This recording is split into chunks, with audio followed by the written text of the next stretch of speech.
ശമ്പള പരിഷ്കരണത്തെ സംബന്ധിച്ച് വളരെ കൃത്യമായ ചില കാര്യങ്ങൾ സർക്കാർ പുറപ്പെടുവിച്ചിട്ടുണ്ട്.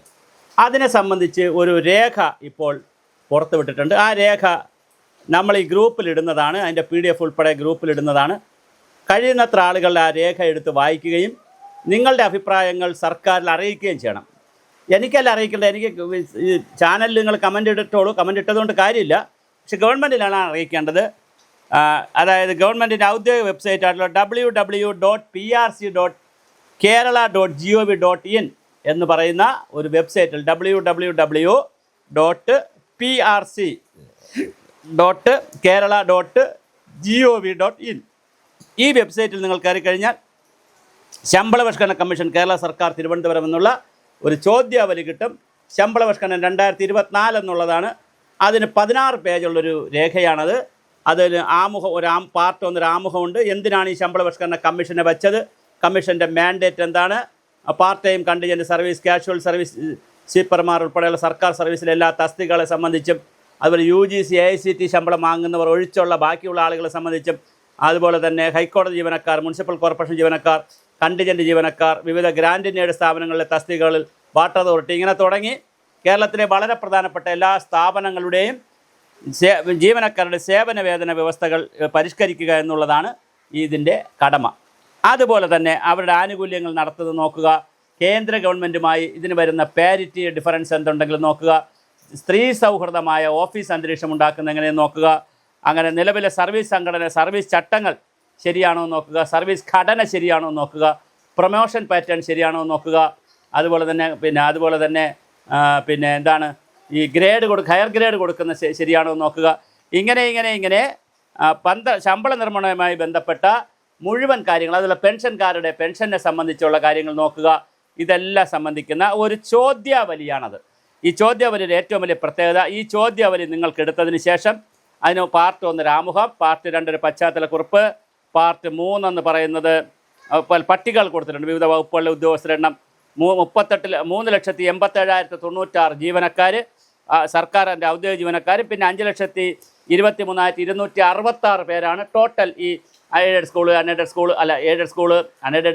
സ്കൂള് മറ്റ് വാട്ടർ അതോറിറ്റി പോലെ ഇതിങ്ങനെ സർക്കാരിൻ്റെ ഗ്രാൻഡ് എയ്ഡ് വാങ്ങുന്ന 5,32,066 പേരാണുള്ളത്. അവരുടെ സേവന വേതന വ്യവസ്ഥകൾ പരിഹരിക്കുക എന്നുള്ളതാണ് അതിൻ്റെ ചോദ്യാവലി എന്ന് പറയുന്നത്. വളരെ രസകരമായ കുറേ ചോദ്യാവലികളാണ്. ഈ ചോദ്യാവലിയിൽ ശമ്പളത്തിൻ്റെ ബത്തയുടെയൊക്കെ ഒരു ഘടന അതിനകത്ത് പറയും. കേന്ദ്ര സർക്കാർ ജീവനക്കാരുടെ നിരവധി സംസ്ഥാനങ്ങളിലെ സർക്കാർ ശമ്പളവും അനുമത്സരവും എല്ലാം 10 വർഷമാണ് പരിഷ്കരിക്കുന്നത്. എന്നാൽ കേരള സർക്കാർ 5 വർഷമാണ് പരിഷ്കരിക്കുന്നത്. ഇത് 10 വർഷമാക്കണോ 5 വർഷം? 10 വർഷമാക്കുമ്പോൾ വേറെ ബെനിഫിറ്റ് ഉണ്ട്, 5 വർഷമാണെങ്കിൽ വേറെ ബെനിഫിറ്റ് ഉണ്ട്. ഇത് ഏതാണ് ആക്കേണ്ടതെന്നുള്ളതിനെ സംബന്ധിച്ച് ശമ്പളത്തിനും പെൻഷനും വേണ്ടി ചിലവാക്കുന്ന തുക സംസ്ഥാന സർക്കാരിൻ്റെ ഒരു പ്രത്യേക വരുമാനത്തിൽ അധികരിക്കരുതെന്ന് താങ്കൾ കരുതുന്നുണ്ടോ? ഇങ്ങനെയാണ് ചോദ്യങ്ങൾ, ഓരോ ചോദ്യങ്ങളാണ്. അപ്പോൾ അങ്ങനെ തുടങ്ങി സംസ്ഥാന സർക്കാരിൻ്റെ ഏതെങ്കിലും സേവനമുള്ള നിലവിലുള്ള സാലറി പാക്ക് അനുയോജ്യമായ പ്രതിഭകളെ ആകർഷിക്കാൻ പര്യാപ്തമുണ്ടെന്ന് തോന്നുന്നുണ്ടോ? കാരണം ഈ പാക്കേജ് കുറവായതുകൊണ്ട് നല്ല മിടുക്കരായ ആളുകൾ സർവീസിൽ വരുന്നില്ല, അവർക്ക് സ്വകാര്യ മേഖലയിൽ പോകുന്നുണ്ടോ? ഇങ്ങനെ സംസ്ഥാന സർക്കാർ ജീവനക്കാരൻ്റെ ഓരോ വർഷത്തെയും കഴിഞ്ഞ കാലങ്ങളിലെ 2024 ഏറ്റവും കുറഞ്ഞ ശമ്പള വ്യവസ്ഥയായ 30,130 രൂപ അടിസ്ഥാന ശമ്പള ബത്ത്, ക്ഷാമബത്ത് എല്ലാം കൂടി ചേർത്ത് വന്നത് 30,191 രൂപയും അതിൻ്റെ ആനുപാതികമായ ശമ്പള സ്കെയിൽ എത്ര വേണം? 2,18,508 അന്നത്തെ ഹയർ ഏറ്റവും വലിയ ശമ്പളം. അതിനാനുപാതികമായി എത്ര കൂട്ടണം? ഇങ്ങനെയുള്ള ഒരുപാട് കാര്യങ്ങൾ, പ്രതിവർഷ വരുമാനം, മറ്റ് മേഖലയുടെ കാര്യങ്ങൾ, ഏറ്റവും കുറഞ്ഞ ഇൻക്രിമെൻറ്റ് 700 രൂപ, അത് എത്ര രൂപ മാറ്റണം? 3,400 ഏറ്റവും കൂടിയത്, അതെങ്ങനെ മാറണം? ഈ നിരക്ക് യുക്തിക്ക് ചേർന്നതാണോ അല്ലെങ്കിൽ എങ്ങനെയാണ് മാറേണ്ടത്? വീട്ടുവാടക കണക്കാക്കുന്നതിൽ നിലവിലുള്ള രീതിയിൽ എന്തെങ്കിലും അപാകതകൾ ഉണ്ടെന്ന് കരുതുന്നുണ്ടോ? യാത്രാ ബത്ത, ദിനബത്ത, സ്ഥിരം യാത്രാ ബത്ത, സ്ഥിരം വാഹന ബത്ത തുടങ്ങിയവ സംബന്ധിച്ച് നിലവിലുള്ള ചട്ടങ്ങൾ ശരിയാണോ? അതിൻ്റെ തുക കൂട്ടേണ്ടതുണ്ടോ?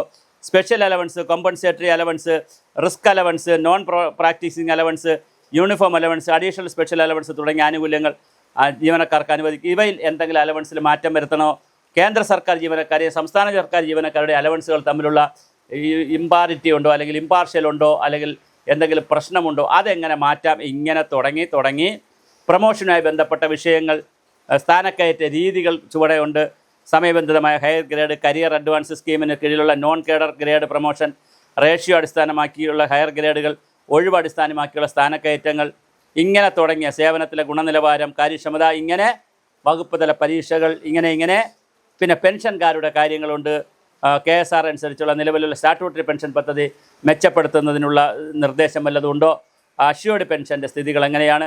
പ്രീ റിവേഴ്സിലാണ് റിവേഴ്സ്ഡ് കാലയളവ് ശമ്പളം അടിസ്ഥാനമാക്കി 10 മാസ ശരാശരി ശമ്പളം കണക്കാക്കി പെൻഷൻ നിർണ്ണയിക്കുന്ന വഴിയുള്ള അപാകതകൾ പരിഹരിക്കുന്നതിനുള്ള നിർദ്ദേശങ്ങൾ, ഇങ്ങനെ ഒരു വള്ളം ചോദ്യമുണ്ട് കേട്ടോ. അത് ഞാൻ നിങ്ങളോടിപ്പോൾ പറഞ്ഞതുകൊണ്ട് കാര്യമില്ല. അതുകൊണ്ട് നിങ്ങളെടുത്ത് വായിക്കുക. PDF ഇതിനകത്ത് ഇടും. നമ്മുടെ ഈ കമൻറ്റ് ബോക്സിൽ ആദ്യമായി PDF വരും. നമ്മൾ സുഭാഷിതം ചാനലിലും ഇങ്ങനെ ചെയ്തിട്ടുണ്ട്. ഇതിലെന്തെങ്കിലും സാങ്കേതികമായി ഡൗൺലോഡ് ചെയ്യാൻ തടസ്സമുണ്ടെങ്കിൽ സുഭാഷിതം ചാനൽ കണ്ടാൽ മതി. അതിനകത്തും ഈ വിഷയങ്ങൾ പറയുന്നുണ്ട്. ഫാമിലി പെൻഷൻ മെച്ചപ്പെടുത്തുന്നതിനുള്ള കാര്യങ്ങൾ, പിന്നെ വിരമിക്കൽ പ്രായം മാറ്റേണ്ടതുണ്ടോ, അത് 56 60 ആക്കണമോ, 60 65 ആക്കണമോ, ഇങ്ങനെയുള്ള ചോദ്യങ്ങളാണ്. പെൻഷൻ ഉയർത്തുന്നതുമായി യുവജനങ്ങളുടെ തൊഴിൽ ബാധിക്കുമ്പോൾ കൂടുതൽ തൊഴിൽ സൃഷ്ടിക്കുന്നതിനുള്ള വേണ്ടി എന്തൊക്കെ പദ്ധതികൾ, പരിപാടികൾ ആരംഭിക്കാം, അങ്ങനെ വളരെ വിശാലമായിട്ടുള്ള ഒരു നിലവിൽ സർവീസിലെ കാര്യക്ഷമത കൂട്ടുന്നതെങ്ങനെ, സ്ത്രീ സൗഹൃദമാക്കുന്നതെങ്ങനെ, ജനസൗഹൃദമാക്കുന്നതെങ്ങനെ, പിന്നെ ലിംഗാധിഷ്ഠിത നിയമങ്ങൾ കൊണ്ടുവരുന്നതെങ്ങനെ, അങ്ങനെ തുടങ്ങി കമ്മീഷൻ്റെ പരിഗണന വിഷയം ഉൾപ്പെടുന്ന മറ്റ് വിഷയങ്ങൾ എന്തെങ്കിലും ഉണ്ടെങ്കിൽ അവയും രേഖപ്പെടുത്താം. അപ്പോൾ ഒരു ചോദ്യാവലി തന്നെ തന്നിട്ടുണ്ട്. ആ ചോദ്യാവലി നിങ്ങൾ വായിക്കുക. നിങ്ങളുടെ അഭിപ്രായങ്ങൾ ആയിരക്കണക്കിന് കത്തുകളായും ഇമെയിലായിട്ടുമൊക്കെ, ഇമെയിൽ അഡ്രസ്സൊക്കെ അതിനകത്തുണ്ട്. നിങ്ങൾ ഇമെയിലായിട്ടുമൊക്കെ ഗവൺമെൻറ്റിന് അയച്ചു കൊടുക്കുക. തപാലിൽ അയക്കാം, ഇമെയിൽ അയക്കാം. ശമ്പള പരിഷ്കരണ കമ്മീഷൻ്റെ ഓഫീസിൽ VP ജോയ് ചെയർമാനായിട്ടുള്ള ഒരു ശമ്പള കമ്മീഷനാണ് വെച്ചിരിക്കുന്നത്. അതിലുള്ള 2 പേര് മാറാൻ സാധ്യതയുണ്ട്. രാജഗോപാലൻ നായരും അതുപോലെ മറ്റൊരു വനിത ലതിക എന്ന് മറ്റോ പേരുള്ളൊരു വനിതയുണ്ട്. അവർ 2 പേരും സർക്കാരിൻ്റെ നോമിനികളാണ്. അവർ മാനാൻ സാധ്യതയുണ്ട്. അവർ 2 പേരും CPM-കാരാണ്. എന്തായാലും ജൂൺ 16 മുമ്പാണ് നിലവിൽ ശമ്പള പരിഷ്കരണം റിപ്പോർട്ട് കൊടുക്കേണ്ടത്. അതിനുള്ള സാധ്യതയില്ല. എന്തായാലും കാത്തിരുന്ന് നമുക്ക് കാണാം.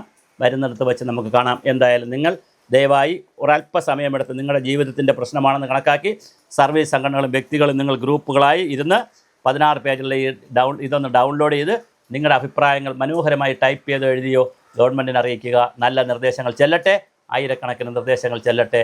അതിന് സഹായമാവട്ടെ നമ്മുടെ ചാനൽ.